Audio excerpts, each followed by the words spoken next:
2, 1. अस्सलामुअलैकुम, hope you all are good. I am your ECAT instructor Muzammil Aslam. आज की video का टॉपिक बहुत ज़्यादा इंपॉर्टेंट है।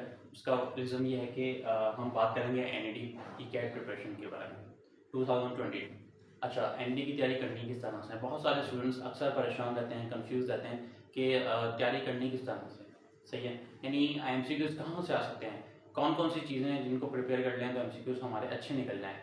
और जैसा कि आपको पता है कि लास्ट टाइम भी 50% आपकी ई टेस्ट ई कैट को काउंट किया गया और 50% एफएससी को, क्योंकि लास्ट टाइम रिजल्ट लेट हो गया था जिसकी वजह से मैट्रिक को 50% दिया गया और 50% आपकी इंटर टेस्ट स्कोर को।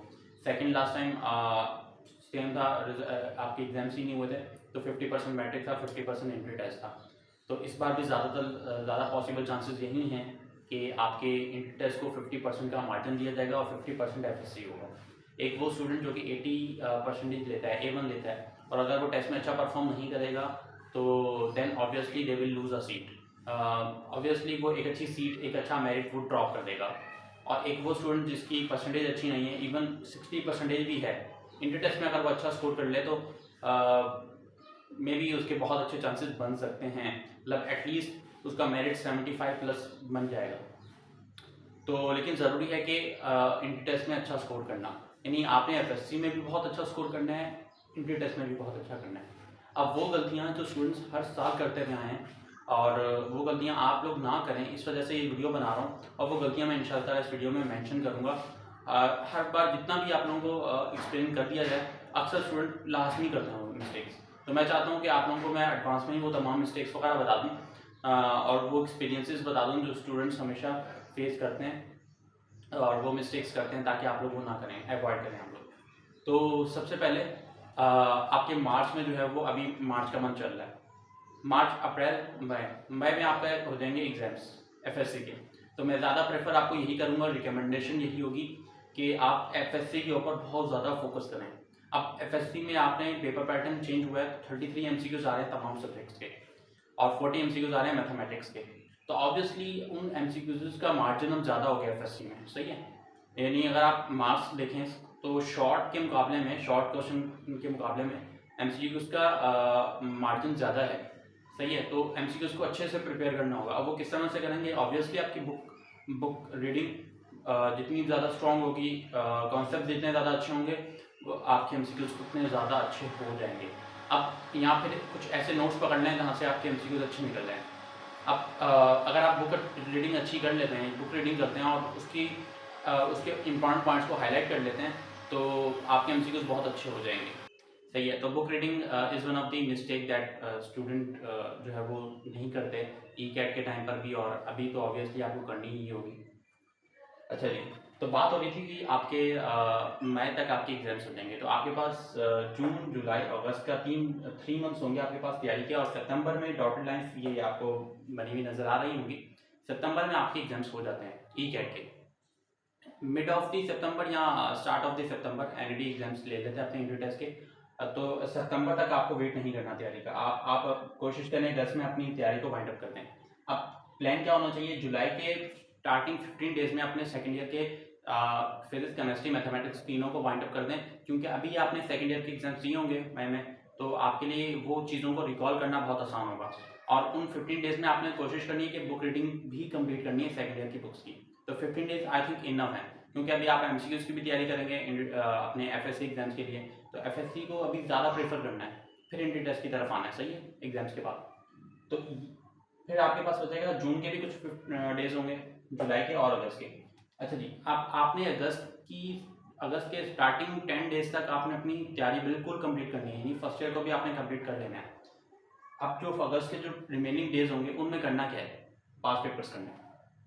अक्सर स्टूडेंट बहुत बड़ी मिस्टेक करते हैं, डायरेक्टली बिना तैयारी किए पास पेपर्स पे आ जाते हैं और पास पेपर को सॉल्व कर रहे होते हैं। जो एमसीक्यूज नहीं आ रहा होता उसको नेट से निकालते हैं, उसका सॉल्यूशन निकालते हैं, सीखते हैं, दैट्स इनफ। मतलब पास पेपर्स को सॉल्व करते हुए जा रहे हैं। यार पास पेपर में तो ऐसी बहुत सारी चीज़ें होंगी जो नहीं आई हुई, तो आपको वो भी तो लर्न करनी है, और हर साल नई चीज़ें आ रही हैं, सही है।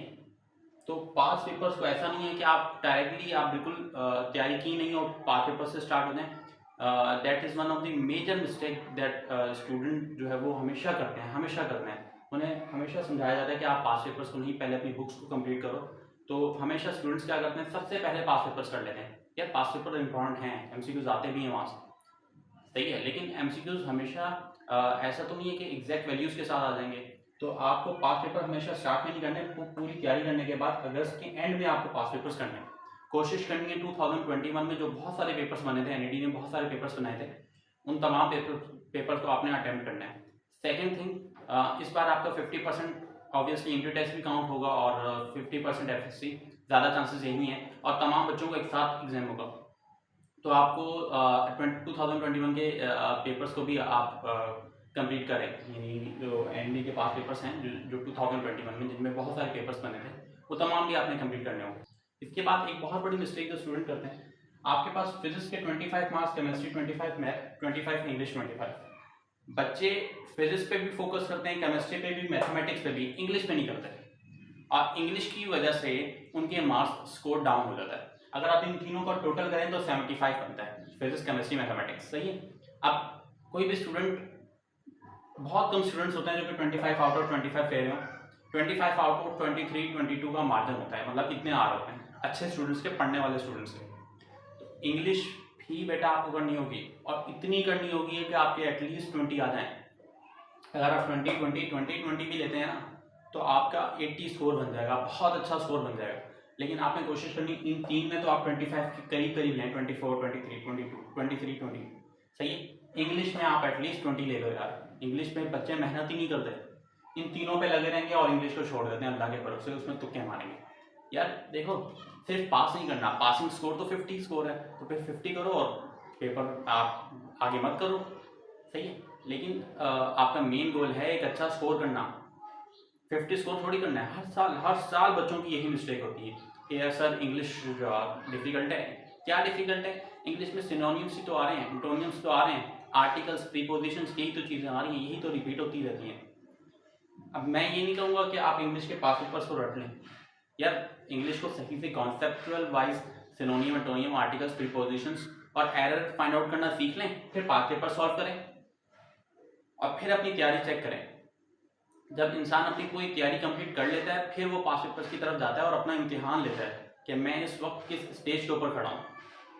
थर्ड और लास्ट जो कि स्टूडेंट्स हमेशा करते हैं कि स्टूडेंट्स ने तैयारी कर ली, पास पेपर्स को भी कर लिया, मॉक टेस्ट नहीं देते। यार एटलीस्ट एक दफ़ा मॉक टेस्ट में बैठो, मॉक टेस्ट दो, ताकि आपको अपनी तैयारी का पता हो, आइडिया हो, वो प्रेशर फील कर सको। उतना टाइम मैनेजमेंट जो है ना वो आप कैसे करते हो, ये आपको आइडिया हो सके कि यार विद इन टाइम में कितना एमसीक्यूज को अटेम्प्ट कर पा रहा हूँ, किस पोर्शन के ऊपर मुझे कितना टाइम लग रहा है, किस पोर्शन, कौन सा पोर्शन मेरा वीक है।